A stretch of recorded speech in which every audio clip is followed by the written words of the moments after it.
right now. But when I look at this, I'm looking at who reminds me of myself and Jay Cutler. I truly believe if Jay Cutler and I spent more time together and we played 10 years together, we would probably have gone down as the best duo in the history of the game. After my first touchdown, I remember going to Jay Cutler. We met in the end zone, and I said, Jay, Marvin Harrison, Peyton Manning, they're at like 144 touchdowns. They connected 144 touchdowns. I said, that's number one. We got 144 something to go. All right? That was my goal. That was my vision. So I'm looking at the nonverbal communication. I'm looking at guys when they look at their quarterback and they say, yee. That's all they say is, yee. And the quarterback knows exactly what he's about to do. I'm about to do the opposite of what the coach told me to do. Are you with me? So that last play that we just showed, that's a perfect example of those guys being on the same page. This is simple sprint right option. He has one option for real. That is to throw the ball in the flat to get the first down or get the touchdown. That is it. This is a traditional play. Everybody uses it in their third down packages and their red zone package.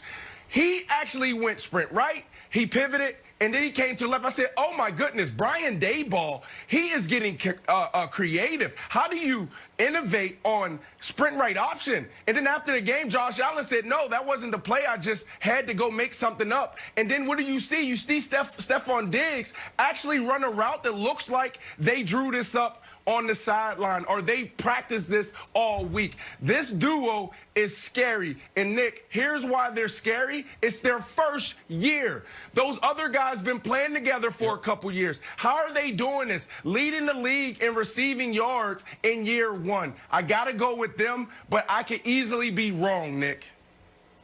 No. Well, I'm going to let Wilds go, buddy, because there's a lot to unpack. I'm going to go. What Brandon just said. Wilds, you go. No, I know. Well, I'm not even ready to let Jenna go for her cheese curds that she keeps throwing under the bus. So there's like the takes keep getting hotter as the show goes on. I was trying to make one here. Home Depot. Okay. Cheese curds thing. Go. Stop ripping on cheese curds. Okay. All right. There's one answer. There's one answer, and everybody knows it. Nobody wants to say it because everybody likes the new hot thing. We know there's one answer. And he's only got 7 touchdowns this year. Second most on the team. He's only got 600 yards. But when you talk about combinations, Nicholas, there's one that when he spikes the ball, you say, ooh, that feels good. That feels like the old dynasty. Oh, no. That's what the answer is, and you know it. It's not emotional. It's just the statistics. It's just the statistics, guys. If you want to say that math is no longer a relevant factor of truth, that's your call. But they've got the most touchdowns by any receiver duo. Don't get me wrong, Stephon Diggs and Josh Allen have 8 total touchdowns, so 88 more. He would be right there if we want to put 8 touchdowns on there as well. That's fine. I can't believe. But these are the guys. It's the best wide receiver duo. Go ahead. Even though he's tight end. Wait Receiver to show duo. my graphic Don't for let a that. second. Don't let that script tape. The reason Brandon, for the record, threw it to me was because I was originally supposed to respond to Brandon. But I assumed my teammate Kevin Wilds was going to jump on the most interesting thing Brandon said, which is that Brandon truly believed that he and Jay Cutler were going to pass Montana and Rice as the greatest duo ever. You're like Marvin Harrison, Peyton Manning. Statistically. Joe Montana and Jerry Rice are sitting there and just like, what? Okay, statistically, fair enough. I mean, Jerry Rice, I think, had 4 touchdowns last season. Like, what are we doing? Montana and Rice watching the show from Palatial Estate saying, the hell happened to us? Listen, You Nick, wanted the record. Nick, what I wanted was the vision that I had in 2007 was Wilds. I was going to be on First Things First, and Wilds was going to throw up this graphic, and he's going to show, as far as most touchdowns, they're going to see Marvin Harrison, Peyton Manning, and then you're going to, we're going to be right above them. That's what I thought was going to happen. I got you. No, I got it. I was so blown away. And then Wilds is like, hey, what about this duo that was awesome in 2013? So I'm gonna keep with the rules. And first of all, I'm gonna keep it to receivers, and I'm gonna keep it to this season. So can we show the 6 best duos? Let's just show them, and let's try to eliminate it down. Breeze and Michael Thomas have to be taken off because Michael Thomas has been hurt all year. So now we're down to these 5. The next one that I'm going to remove, because I believe no matter what the numbers are, I think of those 5 quarterbacks, this guy is the 5th best. And of those 5 receivers, this guy is the 5th best. Josh Allen, Stephon Diggs, you're out. Kyler and DeAndre. Now I could have flipped Kyler and DeAndre and Allen and Diggs, but Kyler and DeAndre are the easy ones next to go because part of the quarterback wide receiver duo is so Kyler and DeAndre can go is quarterback part as well. So now we're down to these 3. At the beginning of the year, it looked like it was Russ and DK, but they have Russ has fallen a bit, DK's fallen a bit, so now they've got to go.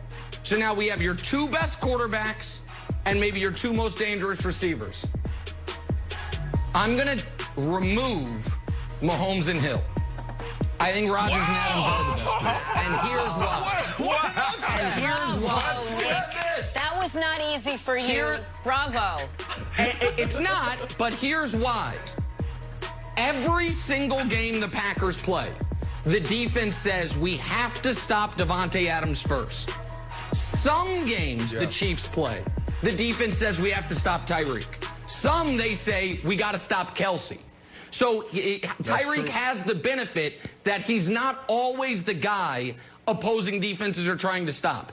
Every time the Packers play, it starts with stopping Davante Adams, and you move out from there. Because of that, and because the numbers are so similar, I think they've been the best duo. I've got to give them credit. And the Josh Allen fans, God, they're going to hate me even more. But sorry. I just don't like that you had them that's what the Davis said. Well, okay, so maybe at best I got him 4. Sorry, Jenna. Go ahead. We can talk about this more later. But that's the numbers. And we're going to talk about this more later, but we have to move on. Why? Because it is Wednesday. Why? Because Nick's committee of 8 met late into the night. Why? Because when we come back.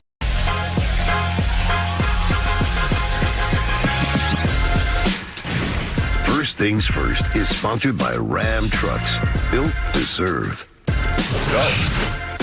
Good morning, everyone. Welcome to First Things First. Jenna Wolf, Brandon Marshall, Kevin Wildes. We actually have a jam-packed show. A lot going on this Wednesday morning. We're going to start with a big decision that was made in Pittsburgh yesterday that can affect a lot of things now in the NFL getting ready for this Week 17. So we're going to start in Pittsburgh, where the Pittsburgh Steelers made the announcement we thought they might make yesterday. They're going to sit Ben Roethlisberger Sunday against the Browns.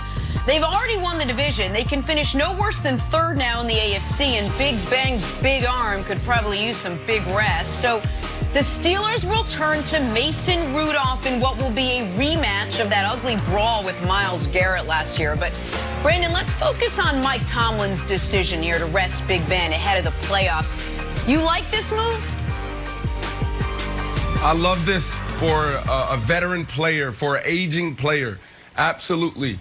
Big Ben said this a couple weeks ago, and look, before I even jump into what he said, we always have to take Big Ben's comments with a grain of salt because Big Ben is a drama king. When it comes to injuries, when it comes to his body, it's like, oh, my goodness, you know, I'm about to go on IR, and then he goes out and play the next game, and he throws for 4 touchdowns. That's his entire career, right, Nick? So let's just be careful there. But Big Ben, a couple weeks ago, said, look, everybody in the NFL right now is dealing with something. Everybody in the NFL has an injury, and that's something